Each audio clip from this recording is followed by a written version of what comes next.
Hello everyone, in this video we will learn how to create folders in Outlook.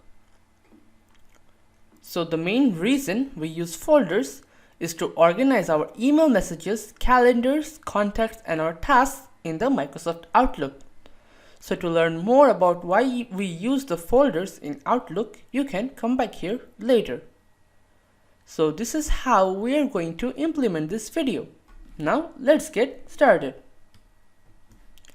So now I am at my Outlook. So what I have to do to create a new folder is I need to simply right click on it, click on new folder, then I need to add a meaningful name. In this case I'm going to use the except for your mails and hit enter. So now the folder has been created. So now this is how you can create a folder to in your Outlook. So now let's have a look at the summary.